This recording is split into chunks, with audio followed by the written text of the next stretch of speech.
Yeah, I sent you a link earlier today, and I was reading this thing about some interview 21 Savage is having on Clubhouse, and I think Yeah, a lot of people were saying that because I think him and Nas just put an album out around the same time, and I right, think right. Nas' album is like It's killing it. hitting the charts like really high right now, and so a But lot and of people the say, difference, my bad, but the difference is it's not just 21 Savage. It's him and Drake as a yeah, collective. him and Drake, which Yeah, well, that's what I was gonna get into. A lot of people are saying that what he said about Nas, and I'm gonna get to that in a second, y'all, but what he said about Nas had a lot to do with that album being at the top and there's right. not doing anything. So people was just like, well, shoot, you only relevant because you got Drake on your album. Yeah. But I guess my question, so for all that don't know, because I did go and read the story. Now I didn't listen to the entire interview, I only heard the clip that they put up on Twitter or whatever. But I did go read the article that to the link that I sent you. And basically it was him just having a conversation with these people on Clubhouse. And what he was basically saying was that Nas is not relevant. And Right. so I don't know, maybe I started thinking about it and I was just like, well, what makes Nas irrelevant? Or what honestly, what makes him relevant? So, I just feel like I think initially, I was kind of like, Mhm. man, fuck that dude. Like, you don't know what the fuck you're Yeah. talking You about. get to instantly like, man, somebody kick his ass. Yeah, but then I had to, of course, step back and be like, you Right. know what? I can't get mad about it because at the end of the day, that's how he feels. And so I was just kind of like, well, he's saying that people are all up in arms, but at the end of the day, isn't relevancy like a subjective term?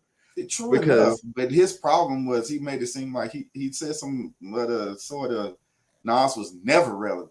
Like, yeah, and well, that's what I was gonna get into because, and I think we might have touched on this before, but it was just like when it comes to the game of hip hop, why is hip hop the only genre that does that? well, Like, black people in general, I wouldn't even just go straight to hip hop. We yeah, just but I mean, just like if we're gonna talk about the music, why is right. that? You know what I'm saying? Because, and I'm trying to figure out where that started happening because I know we've always said that hip hop was like a young man's game, right? Right. Which I guess in a sense it has been. I don't, and I don't know why exactly it is, but it has been.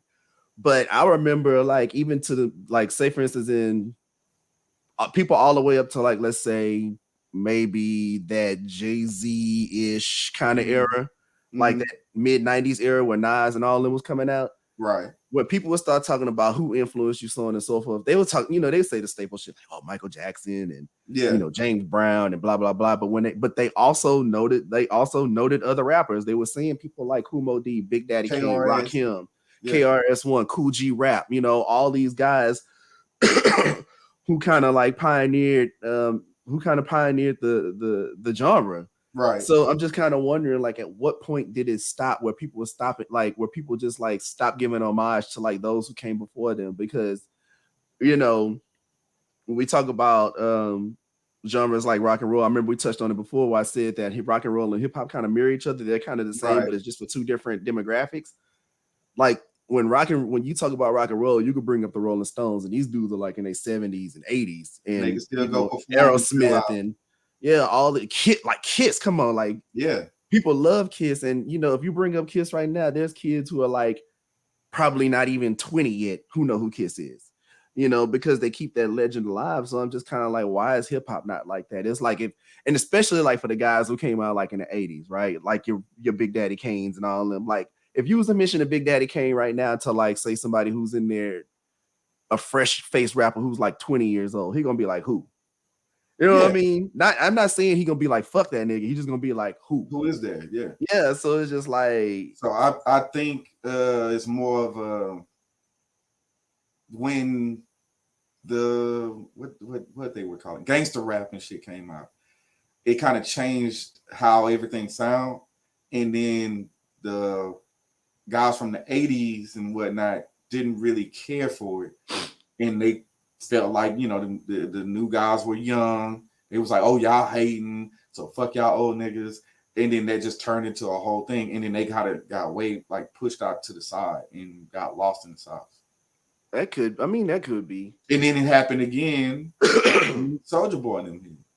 It could be a thing because I know at one point in time, like let's say when NWA came out, they were from the West Coast, and of course at the time, hip hop was predominantly over on the East Coast in New York. Yeah. So, you know, when they were hearing that West Coast stuff, and not all New Yorkers was probably like, man, fuck them niggas, but Right. some of them was They probably kinda like, weird, man, fuck them niggas. What the fuck is this? These niggas got Jerry curls and all this Yeah. other shit, you know? What kind of car is So, that? right. So I can kind of see that. But then I remember watching was it a Willie D interview? Was it on Sway?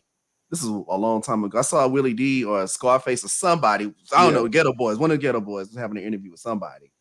And they were talking about like when they first came out and they went to go do a show up in New York because they were from Texas.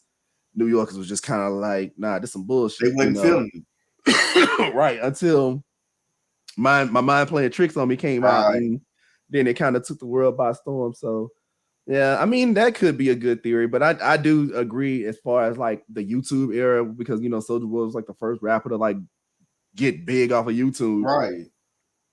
Like I'm wondering if that had a lot to do with it. But the thing that bugs me the most about that those type of comments about like these guys being irrelevant, which and again, this is subjective. I just don't see how Nas is irrelevant.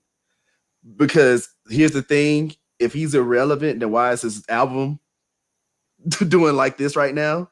You know what I'm saying? Because he rap for real.